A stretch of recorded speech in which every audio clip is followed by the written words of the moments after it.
सिद्धार्थ की मौत के बाद उनकी मां रीता शुक्ला मजबूती और समझदारी के साथ इस समय का सामना कर रही हैं। अपने साथ साथ वो शहनाज का भी पूरा ख्याल रख रही हैं। सिद्धार्थ के अंतिम संस्कार से लेकर अब तक उनकी मां बिल्कुल नहीं रोई हैं। इसका कारण ये है कि सिद्धार्थ और उनकी मां दोनों ही ब्रह्म कुमारी आश्रम से जुड़े हुए हैं। सिद्धार्थ का अंतिम संस्कार भी ब्रह्म कुमारी रीति के अनुसार ही हुआ था।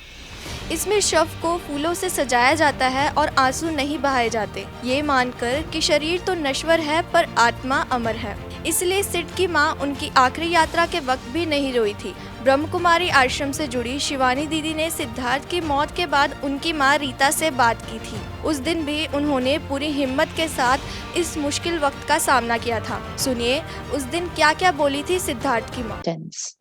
2 तारीख को शाम को जब मैंने रीटा बेन से फोन पे बात की, अर्थात सिद्धार्थ भाई की मम्मी, जो हमें अभी दीदी ने बताया ना, माँ की परवरिश, माँ के संस्कार, पालना, तो जब मैंने उनसे फोन पे बात की, जब उन्होंने सिर्फ फोन पर आकर कहा ओम शांति, उस ओम शांति में इतनी स्थिरता थी, इतनी शक्ति थी। मैंने सोचा भगवान, ये कौन सी शक्ति है जो ये मुख, इस माँ के मुख के द्वारा बोल रही है। और फिर मैंने कहा रीटा बेन आप ठीक हैं? तो कहती है मेरे पास परमात्मा की शक्ति है। क्या महान आत्मा है जिसकी माँ इतनी महान है कि उस समय भी उनके मन में सिर्फ एक ही संकल्प था। उन्होंने कहा मुझे सिर्फ एक ही संकल्प है, वो खुश रहेगा जहां जाएगा।